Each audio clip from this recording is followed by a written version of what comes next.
A day with me as a Filipina wife na asa lang sa Diyosawa niyang afam. Today, aawra na naman kami ni Sab sa Washington, D.C. para tumingin ng mga cherry blossoms. Hindi ko sinama si Diyosawa kasi kailangan niya magtrabaho. Sabi ko huwag siyang tumigil hanggat di kami yumayaman.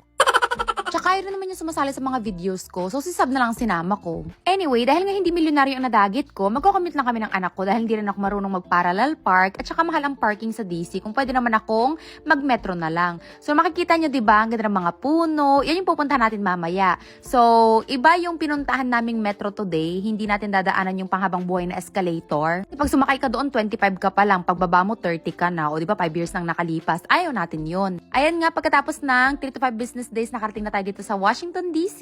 O diba ang daming tao? Very tourist ang atake natin today. Ito nga pala ay ang capital ng United States. And itong pupuntahan natin ay isa sa mga tourist attractions dito sa Washington, D.C. Makikita mo yung mga nagagandahang puno, pero siguro hindi pa masyadong bloom na bloom yung mga kulay pink kasi puro white-white lang siya. And kapag magaling ka mag-picture dito, makakapag-picture ka na matatanggal ang ibang tao. Syempre, pa-portrait mode mo. Pero ako dahil hindi ko masyadong bet ng outfit ko, hindi ako nag-picture-picture. Gusto ko sana kasing mag-boots kaso ayoko naman pahirapan ang sarili ko dahil alam kong mahaba-habang lakaran to. Mula doon sa metro, maglalakad ka pa muna siguro ng mga 600 na tumbling para marating yung stick na yan. So kapag nakita mo yung stick na yan, nandun ka na sa tamang lugar. Pag bet nyong mag-visit dito, tas wala kayong tutuluyan, wala kayong mga kaibigan or kamag-anak dito, I would suggest na huwag kayong magpa-park dito kasi mahihirapan kayo. Mag-metro na lang, mas tipid pa. Siguro kahit tumambay ka dito maghapon, hindi ka mapapagod kasi ang sarap talaga sa mata. Nung unang, last year ko lang actually ito na-experience kasi tuwing, cherry blossom season nasa Pilipinas ako. Ngayon, dahil nga nadala ko na si Sab dito,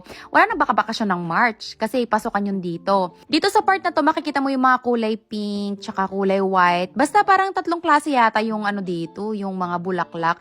And then may malapit na airport, kaya like ka makakita ng eroplanong malapit.